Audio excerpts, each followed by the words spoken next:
So let's talk quickly about that Stern article, that Jessica Stern article. And one of the big questions that she's going to ask is, does the practice match the policy? So we had this great policy written out in 2011, and it's constantly being repeated by the Obama administration.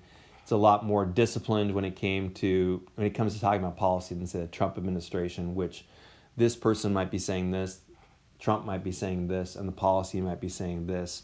It's a little less clear about what the policy actually is and whether the practice matches the policy. We can do that with with Obama, especially the end of his presidency. So does what he did match what he says he wanted to do? So let's talk about the means first. So he was very key on the ideas of adhering to U.S. core values, building strategic partnerships, using these counterterrorism tools appropriately. So what were the main means that were used? Armed drone strikes. Do armed drone strikes line up with U.S. core values? She's very sketchy on that. Did we partner with other governments? We absolutely did. We partnered with other governments to supply ground forces. And I should also add here, Intel as well was another important way that we partnered with others. But again, this is very clear from his liberal internationalism. He really believes that maybe the U.S. can help lead the way, but the U.S. needs to do it in partnership with others. It's not a primacy model, but a multilateral model. And then there's also intensive electronic surveillance, which again, if we think about doing that outside the United States, that's fine. I mean, I don't know if that's fine or not, but it doesn't really sort of counter core U.S. values.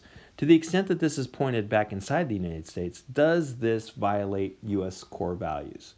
And that's a tricky one. Whether you like Obama or not, whether you like the Democrats or not, this becomes a really big, important conversation to be had. At what point do my rights as a U.S. citizen, are they put in sort of jeopardy by these sorts of things? And to the extent that we're even doing them outside in the world, not to U.S. citizens, but out in the world, does that then change our core values? That's a big conversation that's going on in this. The other thing, the overarching counterterrorism strategy, this is kind of the way she sort of sums this up, as you guys read. We know that Bush was very much about aggressive democracy promotion. That's how we're going to do counterterrorism. So Iraq might become a terrorist haven, and it might get weapons of mass destruction. So we're going to remove Saddam Hussein, put a democracy in Iraq, and that should solve the problem. For Obama, the focus is going to be much more on addressing underlying conditions that make certain people, groups ripe for recruitment. Now, here's the deal. Those sound very different, but I just want to make this argument very quickly. And again, I don't want this to be, oh, then he means that they're similar. I don't mean that at all, but I do want to talk about how these two things can be similar. To the extent that Barack Obama is a liberal internationalist, and so the underlying conditions that make certain people, groups ripe for recruitment tend to be, for this, they tend to be conditions in which people have grievances. I don't know if I'm spelling that right, grievances.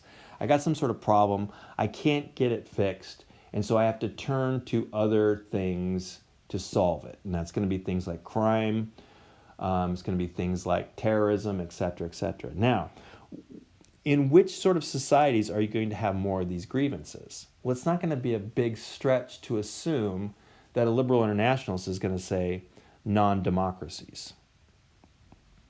So, while Barack Obama may not be rolling in with tanks to eliminate your leaders and do regime change, he will probably be working with the United Nations and other states to help alleviate these conditions. And the best way to alleviate those conditions, you can give a little money here and there, but the best way to alleviate these conditions is to make them democracies. So this may be a different word, but this may not be a different word. So that's why it's a big similar or different is a big question mark, whether there was sort of a new policy in place or not a new policy. One more thing, and then I'll let you do the assignment. What makes a counterterrorism strategy best? So here are, for example, some words that are used. Should we contain the terrorist groups? Should we degrade the terrorist group? Should we defeat the terrorist group? Does the verb matter? And it turns out the verb actually does matter because it tells us what what's going to be a success or not. So there's two things going on here. Number one, can you do it? For example, could we contain terrorism? Probably. It's far more likely we can contain terrorism than defeat terrorism. However, if you contain the terrorist group, have you really achieved what you want to achieve? So this is a better outcome, but harder to achieve. And so this becomes a big question about what exactly the counterterrorism is aimed at.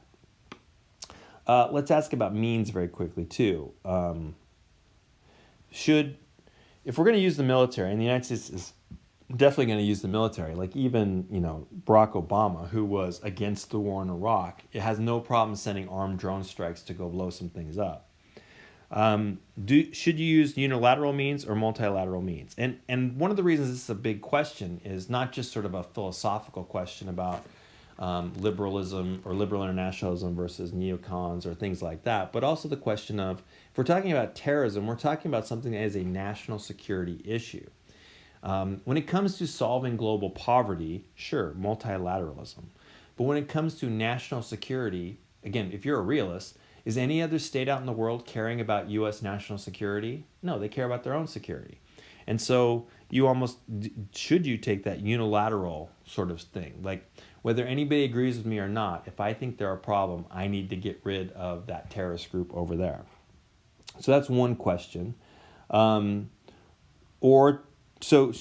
you could also make this argument: should you focus on using the military, or should you focus on fixing the underlying causes of extremism spread? In other words, I know this is going to be an awful analogy, but imagine there's a fire in your house. What should you be doing? And the fire is sort of spreading out of control.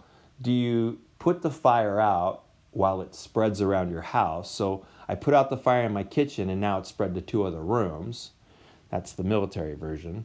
Or do I let the fire in the kitchen burn while I go around the house and make sure there's not other stuff that can burn so it won't spread?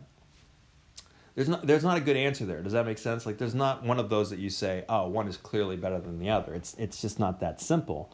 And you could ask, are these mutually exclusive? The United States is a big country with a lot of people doing a lot of things on counterterrorism. Can't we do both things at the same time?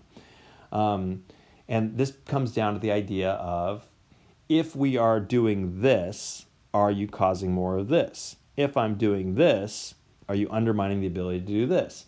So, I don't know that they're mutually exclusive, but they are. It's real difficult for those things to work together, and you have to have a really strong strategy that works well in order to pull both those things off at the same time. And if you can't, which should be emphasized? Given that this is super hard, then which one do you focus on? Or do you focus on neither of them? Do you do something completely different? I guess the point that I want to make here is that there isn't like a right counterterrorism strategy, and it's really hard to say, well, that counterterrorism strategy sucks and this one is better, because it's really hard to prove that the counterterrorism strategy works in the way that you say it's going to work. And it also depends on what you mean by work. So there's a lot of questions about counterterrorism that go on sort of in the policy-making part of it that's not simple.